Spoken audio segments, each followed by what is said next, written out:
For the last decade, anyone working in sustainability has been totally lost in what you can only call an alphabet soup of different standards and regulations. It was a mess, a world of strategic confusion. But that whole era, it's officially over. We are right in the middle of a massive global revolution in corporate reporting, shifting from this voluntary free-for-all to a mandatory, unified system.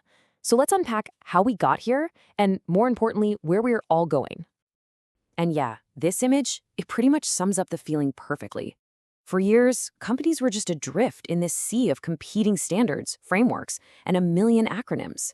It was a strategic nightmare. Do you report using GRI, SASB, maybe TCFD? Each one asked for something a little bit different, which made it almost impossible to get a clear, consistent picture of what was really going on. So here's how we're going to break it all down. We're going to map out the path from that chaos to some real clarity. We'll kick things off by digging into the alphabet soup problem. Then we'll explore the new global baseline that's finally creating some order. From there, we'll get into the super important two-pillar system, look ahead to what's next on the horizon for reporting, and then we'll wrap it all up with what this means for the new mandate facing every single business today. All right, let's dive right in. Section 1, the alphabet soup problem. Let's really get a feel for the decade of confusion this thing caused. For the longest time, the reporting landscape was basically a battlefield of competing standards. You had GRI, SASB, TCFD, CDP, you name it. And they were all voluntary, and all pulling companies in slightly different directions. This fragmentation meant you could almost never compare two companies' reports apples to apples. It left businesses and investors just completely overwhelmed.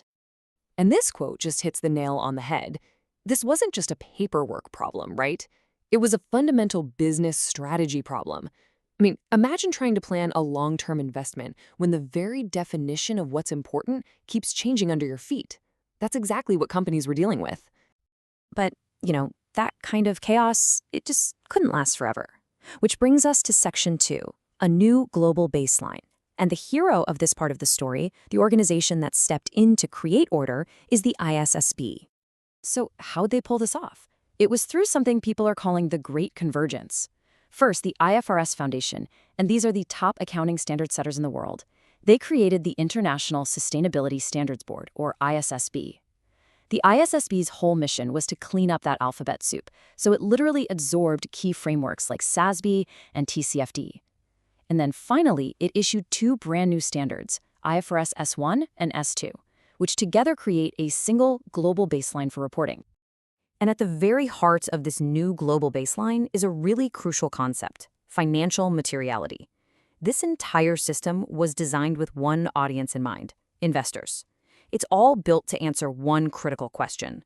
Which sustainability issues, like, say, climate change or water scarcity, are actually going to affect a company's financial performance and its bottom line? And make no mistake, this is a fundamental game changer. We now have a single global language for sustainability reporting that capital markets can actually understand. The old, fragmented system, it's gone.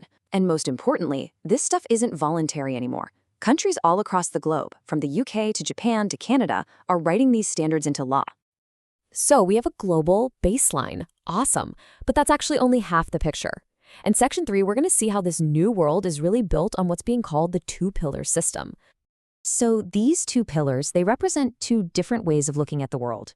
The first pillar is that ISSB global baseline we were just talking about. Its audience is investors, and it asks, how does the world impact the company? That's called single materiality. The second pillar comes from the European Union with its big CSRD regulation. It goes a step further. It asks a second question. How does the company impact the world? And that's double materiality. So what does double materiality really mean when you get down to it? Well, it forces companies to look at their business through two lenses at the same time. The first is that outside-in view. How does sustainability issues affect the company's value? That's the same as the ISSB. But the EU adds a second, crucial inside-out lens. How do the company's own operations impact people and the planet? Okay, so wait. Two different systems. Doesn't that sound like we're right back where we started with all the confusion?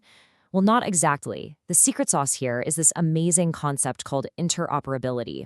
Turns out the global standard and the EU standard were actually designed from the very beginning to work together like two perfectly interlocking gears.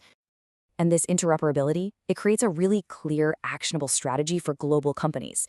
See, since the EU's CSRD is the more comprehensive of the two, the playbook becomes pretty simple. If you build your data systems to comply with the EU, you've automatically collected everything you need for the global baseline too. You build one powerful data engine, and it can produce two different reports, one for Europe and another for the rest of the world. All right, now that we've got the new architecture down, let's look over the horizon in Section 4 to the next frontiers. Because this reporting revolution, it's already moving way beyond just climate. So, why the big shift beyond climate? Well, it comes down to absolutely staggering numbers like this one. The World Economic Forum estimates that over half of the world's entire GDP, that's $44 trillion, is dependent on nature. So when biodiversity is at risk, the entire global economy is at risk, and investors are starting to demand answers. And that investor demand is exactly why the TNFD was created. The Task Force on Nature-Related Financial Disclosures is the next big wave in reporting. It gives companies a roadmap for disclosing all their risks and impacts on the natural world. Things like water use, deforestation, soil health. The easiest way to think about it? It's basically the TCFD, but for biodiversity. And just look at how fast things are moving from voluntary suggestions to mandatory law. This timeline really shows the incredible journey from soft policy to hard law. Think about it. The TCFD was just voluntary guidance back in 2017. By 2023, its core ideas became a mandatory rule under IFRS S2. And the next step, which is happening right now, is a huge move toward direct legal liability. That brings us to the S in ESG and something called the CSDDD. The EU's Corporate Sustainability Due Diligence Directive is a groundbreaking new law that's going to require companies to investigate their entire value chains to prevent human rights and environmental harm. But the really crucial point here, it creates legal liability for the actions of their suppliers. This changes absolutely everything. So after all that, what does this all add up to? Let's bring it all home in our final section and define the new reporting mandate for every single business out there. The future of reporting really boils down to 4 key themes. First, it's consolidated. The alphabet soup is gone, and it's all centered on the ISSB's global baseline. Second, it's comprehensive. We've moved far beyond just carbon into nature and human rights. Third, and this is a big one, it's mandatory. There's no more opting out. The voluntary era is over. And finally, it is incredibly data intensive, demanding really robust systems to manage not just reports, but real legal risk. Which leaves us with one final, pretty heavy thought. For over a decade, sustainability reporting was mostly about telling a good story. Now it's about providing auditable, investment-grade data to avoid legal consequences. So the real question every business leader needs to be asking themselves is this. Now that the era of voluntary reporting is over, is your data ready for the era of liability?